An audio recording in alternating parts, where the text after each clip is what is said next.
Thank you very much for a, I think, suitably provocative beginning to the day. And we're going to continue right away with the second panel. So I'd ask the second group of panelists to come up.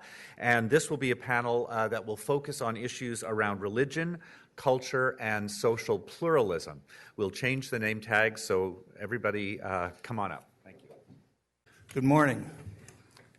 So, hearing a good bit of that last panel, I think we're the second panel on religion, culture, and social pluralism this morning. Our panel deals generally with these questions, and your program provides names, and we've got the names across the front of our tables here, so I'll move right to our questions this morning. First question pertains to the context for the events of January 7th in Paris, and I'll ask it of Violet. And yes. I thought we were going to go in the order that we had. Oh, does it matter? Okay. We'll respond to something that Randall said. So. Okay, we'll start with Simone then. In the aftermath of the Paris attacks, a kind of broad cross-national debate developed that can roughly be described as the facing off of two camps, Je suis Charlie Hebdo and the Je ne suis pas Charlie Hebdo camp. Has anything come of that debate? Do we have a better idea of the ethical limits of satire and ridicule, especially directed towards religion? Thank you. So I asked to go first because actually I wanted to start by responding to something that Randall said. So Randall said emphatically, this is not about free speech. And I do agree with him to some extent that it's not about free speech. But what I do think it's about levels and limits of civility. So we talk all the time in our public sphere about civility and the expectations that contributions to public debate don't undermine that public debate, don't cause offense to such an extent that it's impossible to kind of continue with our civic interactions. And the questions, and then the question about the limitation, like how do we police civility? There are two ways in which we police civility. One is through self-limitation. That is, we stop ourselves from saying things that we really want to say because we're really angry, but we realize saying it is not going to be constructive and it's going to undermine the possibility of debate. Or we police it through criticism. That is, we criticize each other for our contributions to public debate, and we say, this is not helpful, you shouldn't have said that, this causes offense, this is doing all these bad things. In the case of Charlie Hebdo, there has, even prior to the attacks, and of course post-attacks even more so, a very important and vibrant debate of criticism and self-criticism about whether or not Charlie Hebdo really violated the limits of civility. I think it does confuse it somewhat to say it's free speech in the sense that it's not a legal question, and it's not a question of external forces stopping them, but it is a serious question of self-limitation and a serious question about the grounds upon which it is legitimate to criticize Charlie Hebdo for the kinds of contributions that they made. So my interest is in trying to analyze and assess our debates about our standards of debates. So as I say, there was an ongoing debate, but kind of at a relatively quiet level, criticizing Charlie Hebdo's contributions to the public sphere, identifying them as offensive, and in being offensive, in ridiculing religion, actually doing some serious violation to civility, that is, the ability of citizens to engage as equal citizens in the public sphere. Post the attacks, this debate, of course, was ramped up. And the debate can be articulated in this division between the Je suis Charlie Hebdo and the Je ne suis pas Charlie Hebdo. So the initial response was an identification with Charlie Hebdo and an idea that we must stand in solidarity with their right and also just, with ideas of free speech. And then, after the first week, you saw a number of people, and you saw this across social media, you saw it across the press, you saw it in France, in the United States, in Canada, and all over Europe. You started seeing the growing opposition in the movement called Je ne suis pas Charlie Hebdo, where people argued mostly, look, Charlie Hebdo had a right to say what they want, but the question is whether they ought to have said it, and what is the impact of those statements on groups in society. And here, one of, I think, the most interesting arguments that came out was the idea that civility is not invested just in words or in cartoons. That is, civility is connected to context, and it's particularly connected to the power relations within the society vis-a-vis who is being targeted and who is not. So here the argument was that the attacks on Christian symbols was not the same thing as the attacks on Muslim symbols, because Christians really did not feel insecure in any way in society. So engaging in this kind of offensive symbolism vis-a-vis Christian symbols is not undermining civil status. That is, it's not contributing to ongoing, say, feelings of insecurity or feelings that you're not equal civil status. But in the case of Muslims, it was contributing to that, so that in this case, you can see how in one case it can be construed as uncivil, and in the other case, not. So I want to take that intuition of the context-specific evaluation of civility and take it one other level, and that is to the level of debate itself. And I want to argue in the paper that I haven't written yet, but I will write this week, that Charlie Hebdo's and Charlie Hebdo was making a contribution to public debate, because Charlie Hebdo actually, commented on public policy. They were not just like entertainers. That Charlie Hebdo's contribution to public debate is acceptable within the limits of civility, to the extent that there were powerful voices or heard voices or visible voices, I think that might be a mixed metaphor, that were claiming that they were unacceptable. Which means that if you're in a public context in which lots of people are arguing and lots of people are pointing out the ways in which Charlie Hebdo is problematic and offends groups, right? The more that itself is a topic of debate, the more actually, the less power Charlie Hebdo has to undermine civility. If you're in a context where there are no opposition voices, and that could be like in the first 5 days right after the debate where nobody was Je ne suis pas Charlie Hebdo, then you have a problematic context. But to the extent that there are voices that are claiming the unacceptability of Charlie Hebdo, the more that creates a context in which Charlie Hebdo is acceptable. And the second criteria would also be to the extent to which there is a, I don't know if demographic is, there is a broad pluralist spectrum on both sides, which means that there are Muslims who are arguing both on the Je ne suis pas and the Je suis Charlie Hebdo, because there are, as was mentioned in the last panel, lots and lots of secularist Muslims in France, as well as non-Muslims arguing on both sides. So that context of the public debate creates the context in which we then evaluate the offensive, because people did take offense. I mean, it's pretty offensive stuff. But whether we evaluate whether or not it violates our standards of civility. So that, I'm just kind of throwing that out because, as I say, that's the argument I'm going to make in the paper that I'm going to write. Okay. Thank you. Eilette, Ruth, you want to comment on this question of civility in the public debate, how it affects particularly minority religions? Well, I agree pretty much with everything Simone said, and I think we can't emphasize enough how, in fact, in the latter years, probably since the 90s, you could say that the Muslim becomes Charlie Hebdo's bad object of desire. And so, in many ways, Charlie Hebdo was an equal opportunity offender. However, in the context of the other debates that were going on in France at the time, in particular, what Emmanuel Terray called the hysteria around the headscarf affair, and the various legal dispositions that had been taken by the state, it seems to me that in such a tense and extremely divided climate, there's very little, when, for example, one of the cartoons was a picture of a pair of buttocks, and the title was "Et le cul de Mahomet on a le droit," and the ass of Muhammad, do we have the right?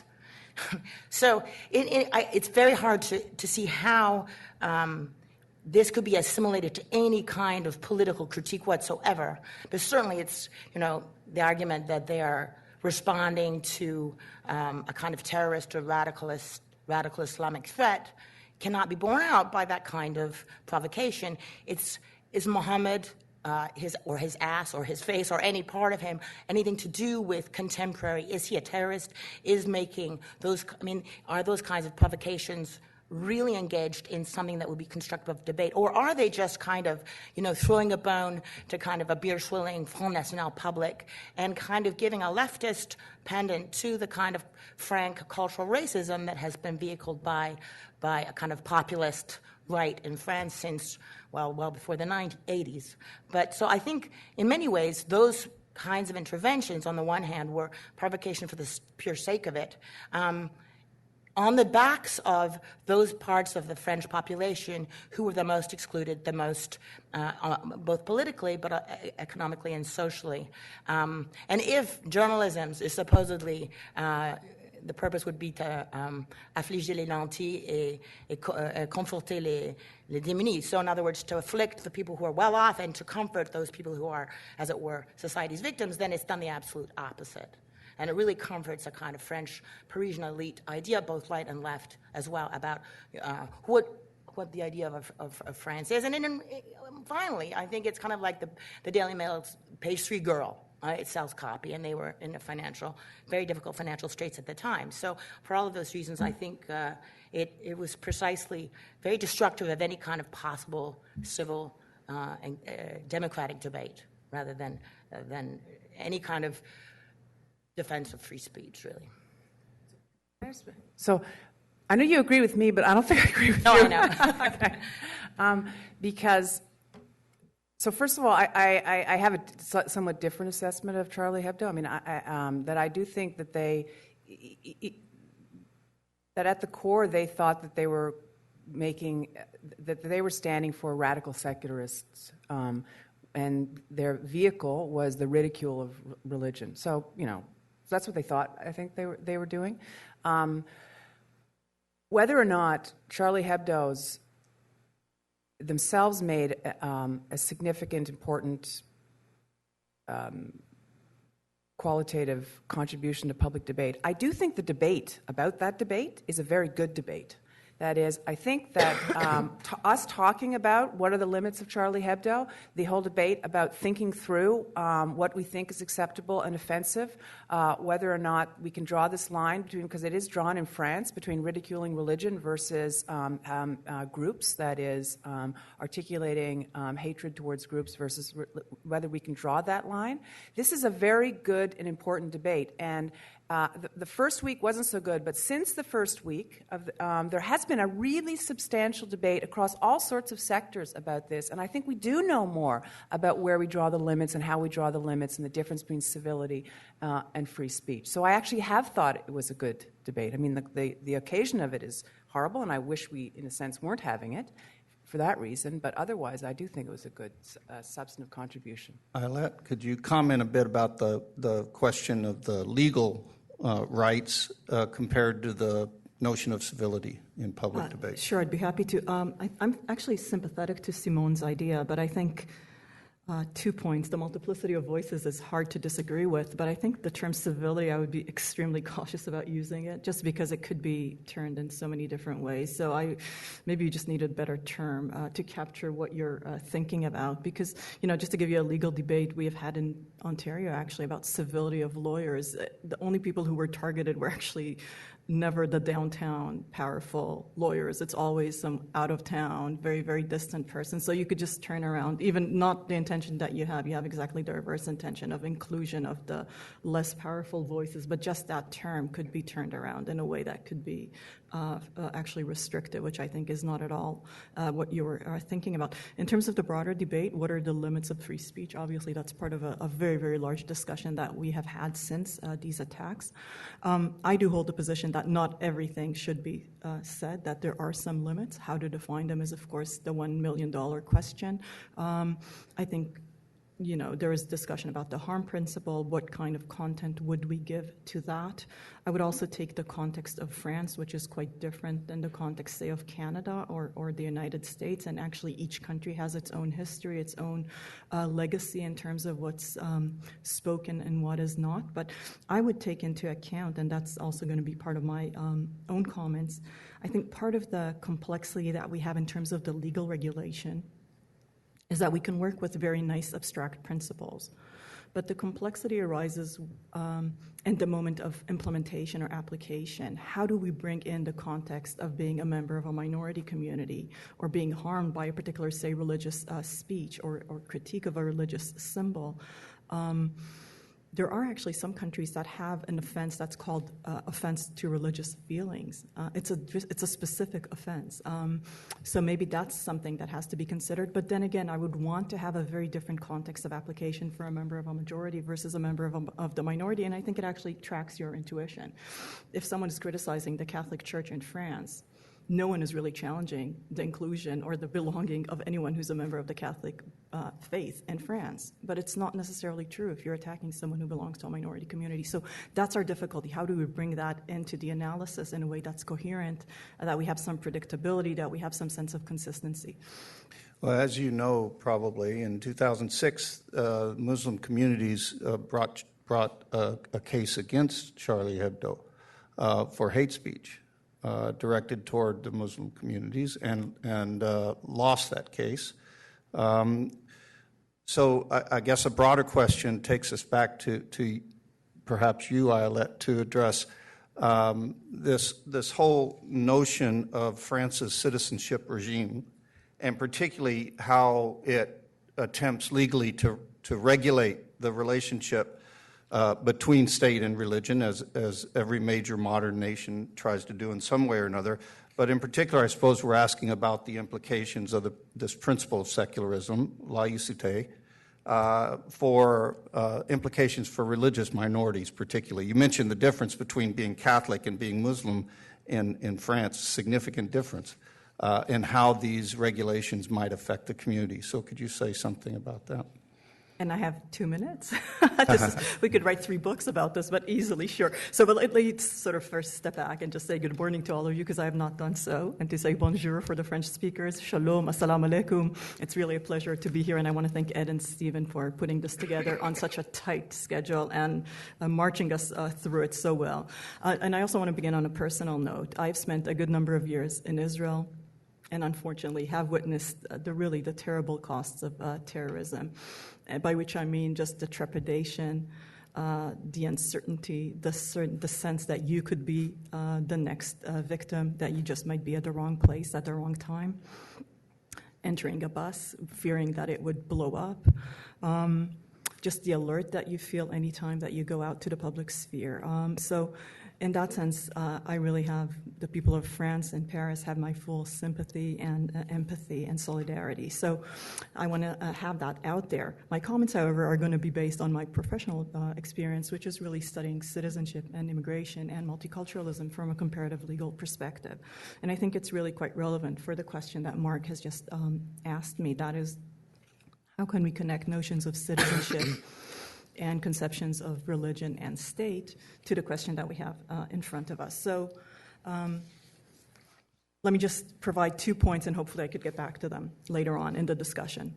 So the first comment about the context of state and religion in France, and that's actually quite significant.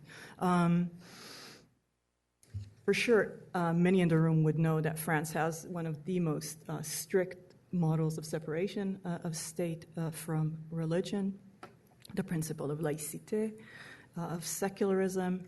But what people often forget, and that's significant for our analysis, I believe, is the fact that the principle of laïcité, as it stands currently in France, was introduced in 1905 as part of a law that really was designed quite explicitly to tame and to limit the effect of the Catholic Church in the affairs of the state in France. So it was designed with this particular aim in mind.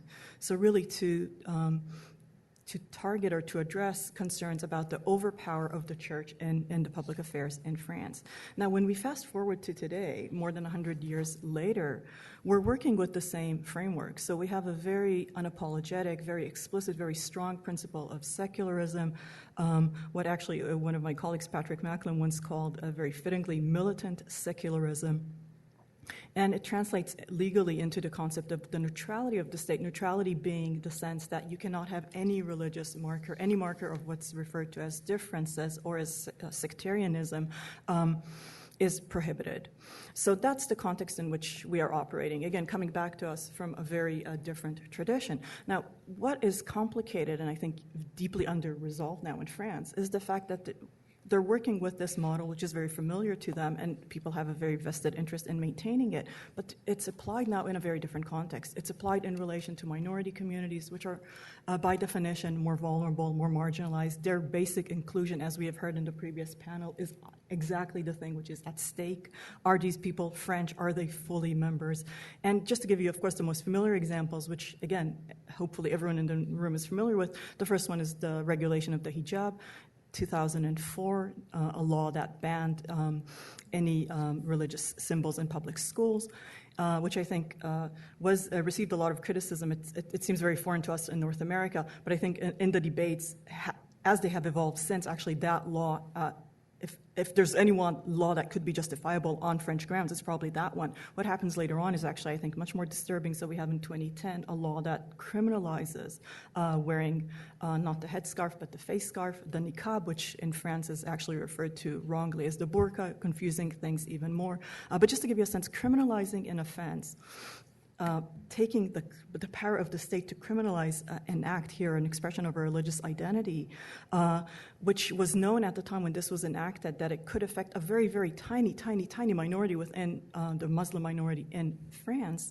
For me at least, it's impossible not to be reminded, say, of the words of William Blackstone, the thought that when the state actually uses its power in this way, it's making not just a criminal act, it's actually a moral condemnation of the actor, not just the act itself.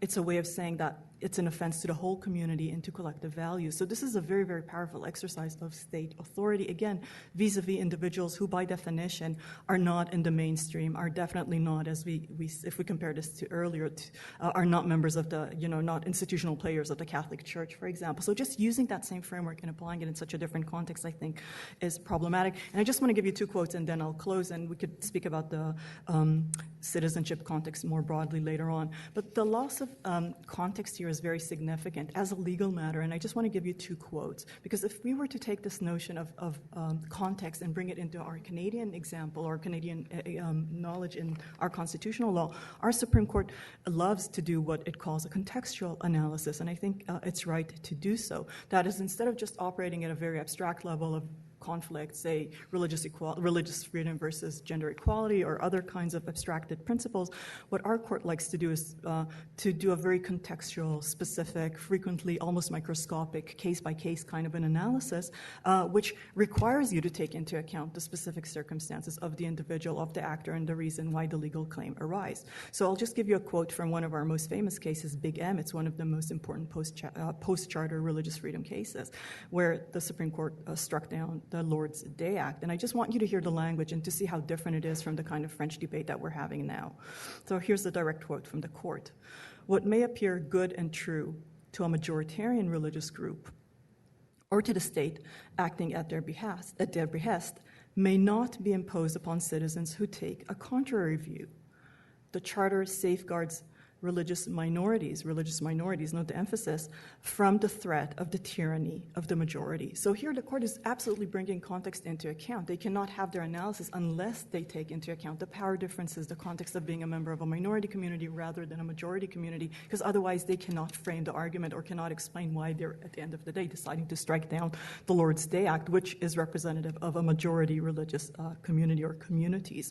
So I think that's the right direction. And just for you to have the language to contrast that with the kind of debate which has been occurring over a good number of years now in France. And what I'm going to quote to you is a few words from a very famous speech that then President Jacques Chirac gave when he explained why France at the time banned in 2004 the headscarf in public schools. So again, direct quotes. Well, actually, it's a translation. But just the principle, the laïcité.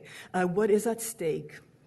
I have to do it more dramatic if it's Chirac, but nonetheless, what is at stake is supporting the principle of secularism, laïcité, which is one of the pillars of the Republic. And of course, he's right. It is one of the pillars of the Republic. That's exactly why it's France and not another country.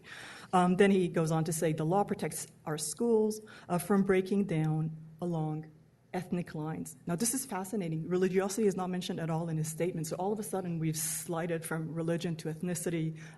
Again, connecting to some of the issues that we have addressed in our previous panel. You see this very frequently occurring, actually, in the debate in France. But here's the most crucial part of the statement, and here contrasted to what we heard a minute ago from our Supreme Court. Choosing to ban conspicuous signs of religion in schools is a decision that respects our history, our customs, and our values. Now, to me, this repetition, this reiteration, the hour here, I assume is inscribed as it's French, it's civic republican, and it's secular. And it's reiterated as the collective.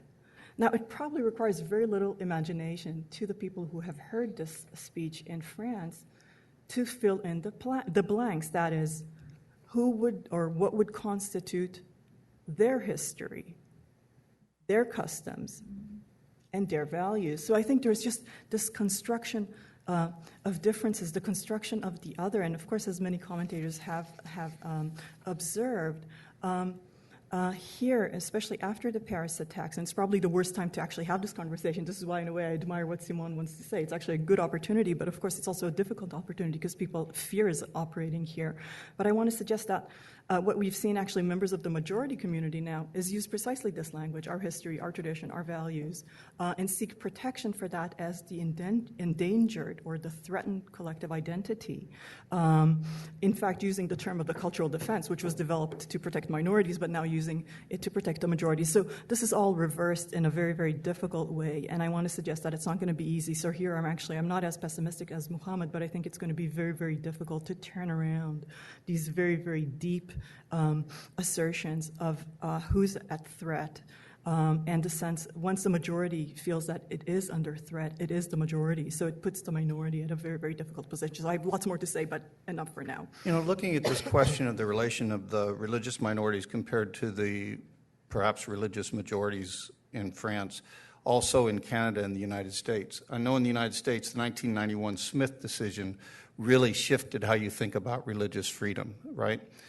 By saying it was a case about peyote and a case where two people who had applied for unemployment were denied unemployment because they had been working in a drug agency but were found to be using peyote in a Native American context in worship.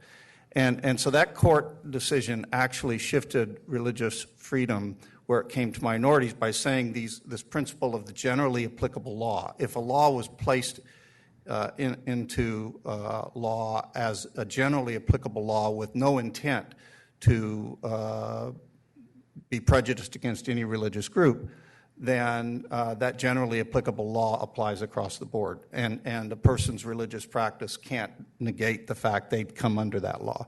And that shifted really the whole notion of what religious freedom was. Sandra Day O'Connor actually wrote a brilliant dissent about that case. So here you have, very rarely would you have a law passed that dramatically affects a Christian in the United States or their religious practice, but the religious minorities could be affected very dramatically in these cases. And in Canada, I think when we look at the whole notion, and Canada has much more similarities with France in many respects than the United States, on the question of secularism, particularly religion and public issues. And the shift in Canadian life and culture of the privatization of religion since the 1960s and the dramatic move, which I think you can look at probably Trudeau and his dealing with major questions like abortion and homosexuality and the shifts that began to take place in trying to say Canada is a multicultural country, not a Catholic Protestant divide. So to shift the nature of the identity of the country to multiculturalism. But in this shift in the privatization of religion, it doesn't take clearly into consideration the fact that most religions across the world are generally public, genuinely public, and people express themselves in public ways as part of their religious faiths. So when they come to Canada, become a part of this multicultural fabric, they're immediately told you can't do that here, which is a kind of a interesting, I think, way to negate multiculturalism and what it means. And I think secularism in France has taken these same kind of steps. We're following them, in fact, in these kinds of ways. So, Simone, what? I wanted to follow up actually on both your comments about the Canadian context. First, I agree. I think that the American is a kind of exceptionalist context, that we are in many ways closer to Europe. But Iowa kind of implied, so we have a Supreme Court which has a very different, well, it's not, I mean, that's true. It's a Supreme Court that has, generally speaking, a very different attitude towards religious freedom than the hard laïcité. So in laïcité, you do find neutrality comes up against religious freedom, and neutrality tends to win out. But that's not always the case in Canada. But we have had a case, a niqab case, right? The 2012 niqab case. And it just so happens, for crazy reasons, I just read it. And what you see there is that the majority decision, in principle, it says you have to weigh neutrality with religious freedom. And in this case, it was the witnesses' religious freedom to wear the niqab and the right of the accused to confront the accuser, and then the majority opinion said, well, you got to balance it out, but if you can't really get a balance, then in this particular circumstance, the right of the defendant trumps. But more interesting was the concurrent opinion. So there was a concurrent opinion by LaBelle, which, although concurrent, because in the end, right, they said that the niqab has to come down if you can't find a middle point. And it was concurrent because he said the niqab had to come off. But his argument, if you read it, and this is a member of the Canadian Supreme Court, was completely, he said there is no room ever for a niqab as a witness, that we have a collective community values in Canada of openness and communication, and the niqab in principle violates those collective values of Canada. And it was a very, very radical statement that was much closer to the kind of laïcité that you find in France or perhaps in Quebec. So Canada does have both those traditions. They're in the Supreme Court level, it's not the majority opinion, but it's certainly present in the Supreme Court.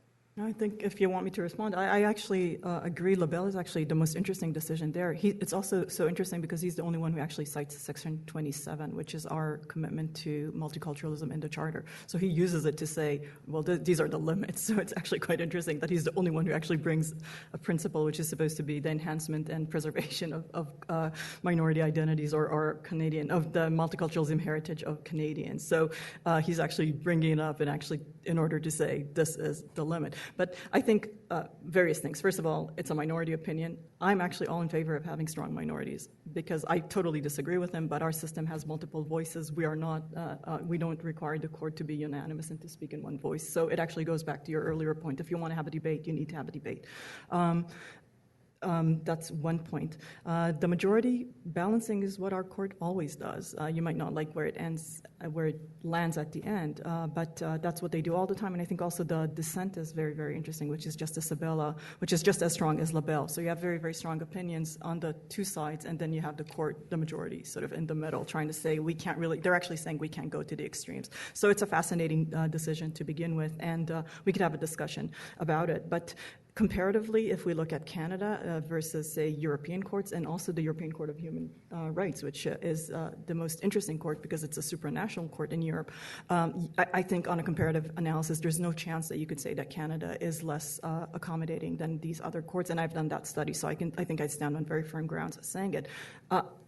While saying that, I don't think that Canada is perfect, and in fact, I don't even know what the perfect answer is. So I'm not in a position to say that every claim for identity, and I say this as a multiculturalist, should be respected. And actually, no multiculturalist, maybe other than Chandran Kukatas, who's a libertarian, wouldn't stand behind that statement. So I think the whole discussion is where do you put the limits and on what basis, and are they fair? And to my mind, the underlying thrust, and I think we're actually in full agreement on that, is how do you ensure equality, equal citizenship as a meaningful expression for everyone who belongs to a diverse society. And I think it's one of the hardest challenges we face. This is why this is fascinating, because we want to make sure that there's a way to be, for individuals to express themselves, for religious minorities to be fully included. And I think here the French model of saying the public persona that you have is one where you cannot really express your minority identity is really fundamentally quite different from the basic premise in Canada, which says, we permit you, not we, it's not even the we, it just says, find your way. We need to find some unity in diversity. But that's all that is stated. But how to do that is a work in progress. I doubt it will be similar in 50 years. It also depends on the composition of the country. But I don't think there are any easy answers one way or another.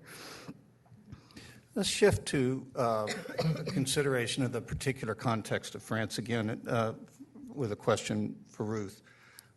Can we grasp the political significance of the Charlie Hebdo attacks without placing them in the context of France's post-colonial problem? Another way of saying, I suppose, a long-standing systematic political, economic, social exclusion of those citizens bearing a combined stigma of being poor, young, or African, or North African origin, and particularly of Muslim faith identification. So, in fact, a growing criminalization of these identifications in some respect. Can we look at this without considering the post-colonial context? Well, my argument is not at all, and I will make a case for something quite specific to the French experience in Europe. It's not the only country with a post-colonial problem by any means, but the particular ways in which French republicanism and its values of laïcité come together around the question of the integration of what we have to call as post-colonial citizens. I'm not talking about immigration in this case. What I'm talking about is the population of what they call citizens issus de l'immigration, coming from immigration, who many of whose families came in the early sort of independence period as migrant workers and then got citizenship, or actually had citizenship and came to France.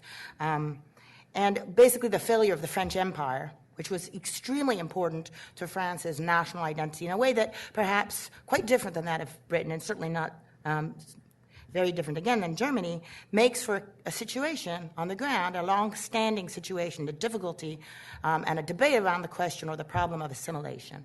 And it seems to me that this is an ongoing, long-standing problem for France since the 50s, really, since the problem of decolonization. But it strikes me that in the past, since the headscarf affair, the first one in 1989, at any rate, we can see really a kind of patient construction of a new kind of domestic enemy or a problem and its criminalization. So really, rather than, in order to kind of understand, this is a kind of form of state-sponsored, for the better want of a better term, racism. And when we look at the headscarf affairs, John Scott argues that if laïcité was the explicit justification, racism was the subtext and the context in which this happens. And, if we think for what's happening in the immediate aftermath, the state response and the media response, the political mediatic response was to call these events France's 9/11. And so immediately assimilating the perpetrators to the same sorts of actors, the kind of relatively sophisticated, terrorist actors, networks, and plots, it struck me that the state attempted not only to justify what we can only call a kind of unhinged juridical and repressive overreach, where, there were cases of 8- and 9-year-old children taken in for police questioning on the crime of apology for terrorism, largely because they were of North African origin and did not want to respect the minute of silence or made declarations of the order of I'm with the terrorists. Then when questioned about what they thought a terrorist was, the 8-year-old did not know. So this general, very, fear-based repressive response. But if we look at the history of the relationship between the kind of the state's response to what is understood to be a social, political, economic problem, and it starts with the headscarf affair, we have really the same sort of juridical overreach and the passing of what we could really call truly criminal laws based on a problem that is not really a problem. For example, the exclusion or the strikes around the exclusion of girls wearing headscarves in schools where there were only one or two. So basically, the immediate response to the events will also really serve to shut down any conversation which might focus attention on the domestic political problems, of which these events are to some extent the sign and to some degree, not entirely, but to some degree the effect. So the kinds of exclusion that were talked about in the first panel have really been exacerbated since the 1980s, and largely through the passage of state-sanctioned laws and a series of measures whose prime object really isn't, in my view, to safeguard public order or even protect or uphold France's Republican values of freedom, equality, and fraternity, especially laïcité, but really to control and police the attitudes, the public movements, the bodily comportments of its subaltern post-colonial citizens living in the banlieue. And so the very sorts, and one of the via both public discourses of political elites, public intellectuals of a huge political range. So it's not simply a kind of right-wing populism, but across the political spectrum one finds a series of declarations which essentially vehicle or reproduce the kinds of racist and colonialist categories and conceptions which have been operative since the 19th century pacification of colonial Africa up until the Algerian War. And they really continue to function in the stigmatization, exclusion, and repression of the population of the banlieue. And it's these a kind of colonial and racist concessions of barbarity and backwardness from the 19th century, which then are transformed into kind of a culturalized, racialized, Orientalist understanding of Islam. So again, the conflation between, on the one hand, ethnic and racial categories and religious faith has been operative really since the colonial period and continues to function in French political public discourse and in the targeting of populations by state laws. And Michel Rocard, who was a socialist politician, argued in 1957 that France's purported politics, colonial politics of assimilation, never had as its object the political inclusion of its post-colonial citizens. The principle of equality before the law, which is the fundamental principle of our Constitution, has never been practiced, he said. Equal obligations exist, especially the blood text, but never equal rights. Assimilation is nothing more than a political myth in the service of Republican ideology. And 2 years later, in 1959, General de Gaulle, so this is in the eve of, this is, during the war in Algeria and on the eve of the African independences, he said, well, he clarified why this what he called the bird brain idea of assimilation was impossible. He said, after all, we're a European people of white race, Greek and Latin culture, and Christian religion. Let's not talk nonsense. Have you seen the Muslim? Have you been to see them? Have you seen them with their turbans and their jalabas?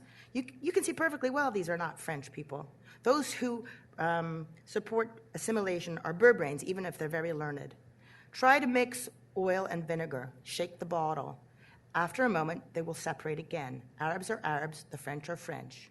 Do you think that the French nation, le corps français, the French body, can absorb 10 million Muslims, who tomorrow will be 20, and after tomorrow 40? My village won't be called Colombe les deux églises, but Colombe les deux mosquées. So that is a very extreme view. However, it is the General de Gaulle, and it has been repeated on the part of media elites consistently up until the famous remark by Philippe Tesson, who is one of the sort of doyens of French journalism, who said, "C'est les musulmans qui amènent la merde en France." It's the Muslims who are bringing the shit to France. And really, in order to understand, first of all, the reaction to the veil, but the kind of escalation of not simply Islamophobia, but the kind of context of exclusion and the policies that have been developed to deal with these populations and their incivility and their criminality and the actual life in the banlieue where they live is really impossible to understand without its relation to colonial history, and in particular the idea in which the veil, for example, is a kind of, as Scott says, a screen onto which are projected the ideas of strangeness and danger to the fabric of French society and the future of the Republican nation, right? So the immigrant really in France is really reserved for North and sometimes West Africans. When we say immigrants in France, even if we're talking about citizens, that's who's being referred to. And really, its approach to the Muslim/Arab population, even in this kind of cultural assimilation, is a continuation of this colonial attitude of seeing Arabs as an inferior race in need of civilization. So again, here the civility question is kind of interesting, because the idea of a civil conversation also means that we can discipline people to behave in a civilized fashion. And so the civilizing process, which was once the justification for colonization, was now to be applied to immigrants and becomes the object of a whole series of policies and laws whose object is, as it were, to, police, domesticate, and civilize these populations and turn them into French citizenships. And one of the fundamental premises for that was that they could not, as it were, be civilized and also retain their Islamic religion. So I'll stop there. Simone. I know she's going to ask. I could tell she wants to get in here on this one. I'm writing a book on civility, so I have to give a little pushback on the idea that the term itself involves the civilizing of barbarians. But maybe this is not the place to do that. But I would definitely push back on that. But my question to you is this: that I didn't do a scientific study, but I have really been very interested in the public response to Charlie Hebdo. So I've been keeping, I think, a pretty close eye on the press across all sorts of sections of France. And the position that you put out there, I'm not saying it wasn't present, but it wasn't like the monolithic response at all in France across the spectrum. As a matter of fact, there was a lot of talk about like soul searching, about now maybe you want to give some other kind of justification for that, but just on the face of it, the opinion that you have, or the position that you have articulated there, was not the primary opinion that was articulated in the press. It was actually a much more, well, what is our relation to the Muslim population? What is the appropriate position vis-a-vis Charlie Hebdo? Why do we want to? What does Je suis Charlie Hebdo mean? Right? It doesn't mean that we actually endorse what they say, but it means maybe something else. So I didn't see that coming across. I think it's interesting because up until perhaps this event, it's possible that there will be, because I also have noticed that there is a lot more outrage in some ways to what is understood, I think, in a very French Republican way as a state overreach, really. And there have been a series of statements. The Union of the Magistrates, for example, protested what they considered to be this juridical overreach and of excessive repressive use of legislation on the books to book people, for example, for apology for terrorism, people who said stupid things when they were drunk or offhand remarks, but also a whole series of other groups who you normally wouldn't see making statements. You have Philippe Tesson, who is really, he's a recidivist. He's constantly making these kinds of remarks. But of course, you also have, on the other hand, a kind of pushback. But if you look at the long-term construction of from the 80s up until really the passage of the laws against the niqab, the general trend in the press, not uniquely, obviously there are lots of dissenting voices, it's a lively debate, but there is the overarching kind of media and public speech climate was, as it were, to constantly insist, particularly using a variety of different arguments. The first series were the anti-communalist argument, the humanitarian argument, and the idea that the headscarf really could only mean one thing, and that it was always a form of proselytism. And then so that's when the intellectual André Glucksmann said, ces filles savent bien que leur voile est taché de sang. These girls know perfectly well that their headscarf is stained with blood. In other words, they know that it is related to terrorism and that it is a form of proselytism. To then the other hand, the later argument, which happens in around, so that's in 1990 or 89 that Glucksmann says this. So in the early 2000s, when the headscarf law is about to be passed, or in being discussed with the Stasi Commission, then you have a whole series of discussions about how to protect these women, right? So then there's a whole gender discussion about how women, the debate is really about protecting women from the depredations of a patriarchal culture and religion. And so you had Etienne Baliban, who said he was amazed, he was struck by this platform, these televised platforms, where they had the one hand the kind of secularist group, and the other hand those supporting the headscarf wearers, and in the middle a bunch of adolescent girls. And he said, what I saw were two patriarchies. Right? One of them wanted to take their clothes off, while the other wanted to put them on. But in both cases, it was a matter of getting their hands on these girls' bodies. So, in a sense, there are a variety of arguments that are developed, but all of them problematize the status, and particularly of women, right, who are the most victimized in this case, of the kind of subaltern post-colonial other. It's the relation between that type of cultural religious practices, and its possibility of integration and assimilation. If it's the case that there is a kind of oh shit moment, what they said at France at the crossroad, I'd be very happy to see that. But what worries me is the state reaction. And if the French are going to be, as it were, responding to something, it's probably less the relationship, the failed relationship with its post-colonial others, than what they see as a rampant kind of construction of a repressive state, and in which case, if that has one of the knock-on effects is to question the relationship to these subaltern populations, that's great. Let me go to Ayelet with one final question, because we only have a couple minutes left. But it's related to this, I think. The way these events have developed, 9/11 and then now Paris, and then here in Canada, radicalization of some teens and elsewhere in the world who go to Syria, the legislative responses to these acts and how they have a tendency to target a particular religious group. I mean, Bill C-51 here in Canada, which is being discussed this week. So can you comment on that, the way that the power of the state is tending to respond to these acts in a way that have far more implications for religious minorities than they might for others? It's a difficult question, and I'm very glad, because we're going to have two panels on C-51. So I'm going to, leave some of the discussion to those people who later on are going to speak about this and have thought about it more than I have. But I do want to say two things about France, and I think they're actually nicely connected to Simone's and Ruth, some of their agreements and disagreements. So to set the record, states do tend to overreact. I think that's very true. They feel that it's their duty to protect the security of their citizens. That's their justification, and they feel that those moments are the moments where they want to act. Now, in some cases, you might actually see legislation which was in planning years before and could never have passed, which would pass under those circumstances. You would see, say, post 9/11, for example, in the United States, the Patriot Act at the time had included many provisions that related to the war on what in the U.S. is called the war on drugs, or in relation to immigration, which really had nothing to do immediately with the question at issue. It was just an opportunity to bring these very, very large, comprehensive pieces of legislation, which otherwise could have never passed. So that's a concern, and I'm sure it's going to come up later on in our discussion today.